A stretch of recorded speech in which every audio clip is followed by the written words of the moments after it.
Hi, I'm Rich Torrey. Welcome to another Level Up Cartooning. All you ever need to follow along with me is a pencil and paper. It doesn't get any easier than that, right? While continuing our Halloween-themed lessons, today we're going to draw the spooky Headless Horseman from Washington Irving's short story, The Legend of Sleepy Hollow, which became part of Disney's 1949 classic, The Adventures of Icabod and Mr. Toad. If you've never seen it, I highly recommend it. Along with the Peanuts classic, It's the Great Pumpkin, Charlie Brown, it's a must-see every Halloween. Our challenge today is to get this horse and headless rider in the right proportions, which I'll talk about shortly. But before we get started, make sure you hit the thumbs up and the subscribe button as it helps this channel to grow, and hit the bell so you never miss a lesson. Alright, so let's draw our Sleepy Hollow Headless Horseman from Disney's The Adventures of Icabod and Mr. Toad.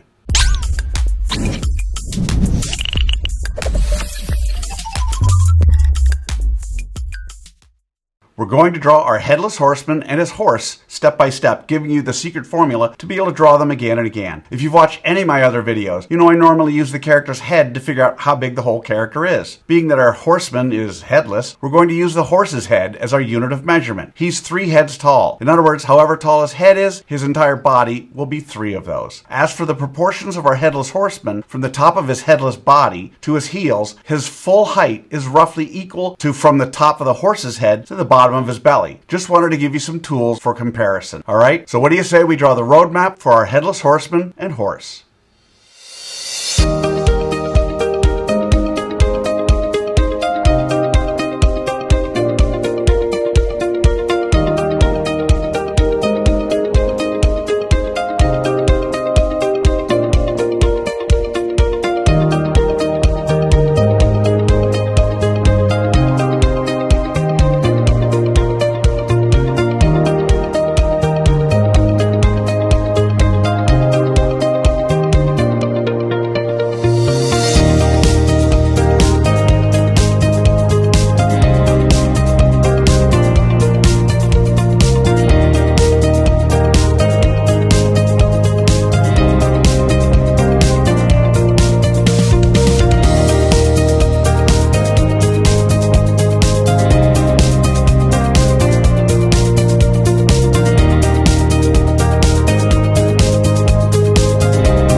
So there's our roadmap for our Sleepy Hollow Headless Horseman from Disney's The Adventures of Icabod and Mr. Toad. Now we're on to step 2. In this step we do what I call roughing out the features. I want to remind you that until the third and final step, you want to draw as light as possible. You'll see that I use guidelines to help you to know where to draw the horse's facial features, as well as lining up our headless rider. We don't want those guidelines in the final drawing, so you want to draw them light enough to be able to erase them easily. Okay, so let's rough out the features for our Sleepy Hollow Headless Horseman.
Alright, so there are the roughed out features for our Headless Horseman. So now with the roadmap done and the features roughed out, it's time for that final step. In step 3, we get to have fun. We get to draw in the final details of our spooky, sleepy duo from Disney's The Adventures of Icabod and Mr. Toad. We don't have to guess where to put things because we've already done all the hard work to figure that out. In this step, it's okay to draw darker, but don't press too hard or mindlessly retrace over the lines you've already drawn. Always draw with an eye on tweaking and improving until the very end. So let's draw in the details for the Headless Horseman.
Alrighty, there they are, our Sleepy Hollow, Headless Horseman, and Horse from Disney's The Adventures of Icabod and Mr. Toad. So how do you think you did? Understand, if you've never drawn these characters, or any horse for that matter, you can't expect to have drawn them perfectly. Drawing horses can be tricky, as can drawing someone atop of that horse. You notice I don't spend time coloring our spooky Sleepy Hollow duo during this video, because I want my lesson to focus solely on the drawing process. But now you have the secret formula, the process for drawing the Headless Horseman and Horse. And with that, you can draw them again and again, and by all means color them when you're done. I promise each time you draw them, it'll be a little better and a little easier. I also promise the more you work with me, the better you're going to get at all of your cartoon characters. For those of you who want to go a little deeper, click on the link below for my free 4-part drawing series where I spend more time explaining the details and the thinking behind each step in what I call the level up cartooning process. So I'd love to see your Headless Horseman and Horse. If you can, post them on either Facebook or Instagram, and don't forget to include the hashtag #LevelUpCartooning. In the meantime, I hope you had as much fun as I did with this one. Remember to subscribe, and thanks for joining me. Until next time, keep drawing, my friends.